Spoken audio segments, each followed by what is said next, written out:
Ton front lever ne stagne pas parce que tes dorsaux sont faibles. Tes tractions ne sont pas bancales parce que t'as zappé le tirage vertical. C'est ta poigne. Ta poigne, sous-entraînée, qui lâche avant même la deuxième série. Et la plupart d'entre vous ne s'en rendent même pas compte. Tu t'entraînes à tirer, mais pas à tenir. Tu crois bosser les bras alors que ce sont tes doigts qui abandonnent en premier. Soyons clairs, si ta poigne lâche avant tes muscles, tout le reste ne sert à rien. Voilà le vrai problème. Aujourd'hui, je te file 5 exercices pour la poigne et les avant-bras, plus un mouvement secret que tout le monde connaît, mais que personne ne bosse sérieusement. Le false grip. Oui, tu connais. Oui, tu l'as sûrement évité. Aujourd'hui, c'est fini. On commence soft, on finit méchant. Genre, pourquoi ça existe? Pas de matos bizarre, pas de gadgets, juste des trucs qui rendent vraiment tes mains plus fortes. Allez, c'est parti. On commence ici. Tu prends la barre, tu restes suspendu. C'est tout. Et pourtant, la plupart lâchent bien plus vite qu'ils ne l'avouent. Ne laisse pas la barre glisser juste dans les doigts comme si tu posais pour une photo. Enroule les pouces. Prise complète. Suspension passive pour l'endurance. Suspension active pour le contrôle. Il te faut les deux. Si tu ne tiens pas 60 secondes, tout le reste, c'est du cinéma. Fais ça jusqu'à ce que tu t'ennuies. Là, tu sauras que ta base est solide. Avant de t'arracher les mains sur la barre, parlons récupération. Tu bosses ta poigne toute la journée, mais tu la laisses se reposer quand?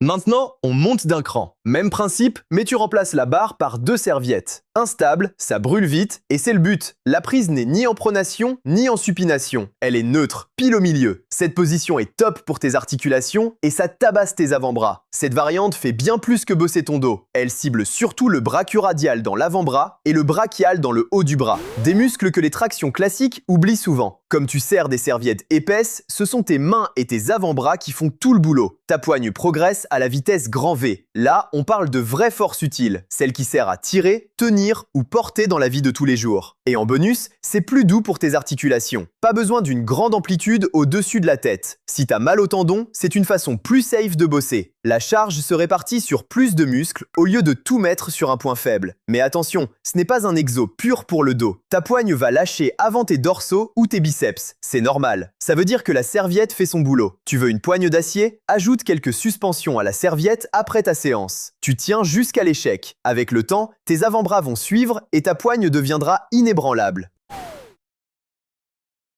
Toujours accroché à ces serviettes? Parfait. Maintenant, tu tires. Même prise neutre, même brûlure dans les serviettes, mais là, tu combines avec un vrai tirage du haut du corps. Ça transforme la suspension en défi complet. Tu ne tires pas juste avec le dos ou les bras. Tu tiens grâce à une poigne surchargée, brute. Chaque rep, tes doigts doivent mériter leur place. Là, la poigne devient une exigence pour tout le corps. La serviette rend tout instable, donc pas de triche possible. Il faut serrer comme si ta vie en dépendait. Pas de balancement. Pas de triche. Tire lentement. Contrôle la descente. Chaque rep doit être une vraie décision, comme laisser 25% de pourboire sur un café froid à 7 €. Tu n'es pas obligé, mais tu le fais même si tu détestes ça. Tu ne fais pas que gagner en force, tu apprends à ton cerveau à rester connecté à tes mains sous pression. Old school, toujours imbattable. Tu plonges les mains dans le seau. Tu ouvres, tu fermes, tu tournes, tu creuses, tu recommences. Ne fais pas semblant comme si tu remuais des restes. Bouge avec intention. C'est bizarrement hypnotisant. Et la congestion arrive sans même toucher une haltère. Ça bosse les petits muscles stabilisateurs dont personne ne se soucie, jusqu'à ce que les poignets crient à mi-chemin des planches en appui. Tu veux des articulations silencieuses? Commence par des reps bruyantes. Bon, jusqu'ici on n'a fait que du tirage. Là, c'est la variante en poussée. Les pompes sur les doigts bossent la poigne, les poignets et le contrôle sur toute la main. C'est plus dur que ça en a l'air. Et oui, ça fait mal. C'est comme ça que tu sais que ça marche. Garde les doigts serrés, pousse avec la pointe, pas avec la pupe. Ne laisse pas tes mains s'écarter comme si tu essayais d'arrêter un taxi en pleine nuit. Commence sur les genoux si besoin. Il n'y a pas de médaille pour ceux qui s'écrasent la tête la première. Ici, on construit le contrôle et la solidité des articulations. Tu vas trembler comme quand tu ouvres ton appli bancaire le jour du loyer. Mais c'est bon signe, c'est ton corps qui s'adapte à la demande. Là, on entre dans la zone de douleur. Tu connais déjà, mais tu ne l'as jamais pris au sérieux. Le false grip. Le false grip, c'est cette prise où le poignet est fléchi, l'avant-bras en feu, indispensable pour les muscle-up, les levers et tous les skills avancés aux anneaux. La plupart zappent parce que c'est l'enfer. Voilà pourquoi tu stagnes. Place tes poignets bien haut sur les anneaux. Crée une étagère. Suspends-toi là-dessus, pas sur tes doigts. Si ton poignet ne hurle pas après 15 secondes, soit tu mens, soit t'as déjà passé un cap. Cet exercice construit une force de l'avant-bras sous compression. Et il va te remettre à ta place plus vite qu'un muscle-up raté devant tout le parc, surtout si t'as 12 mecs torse nu qui te jugent du regard.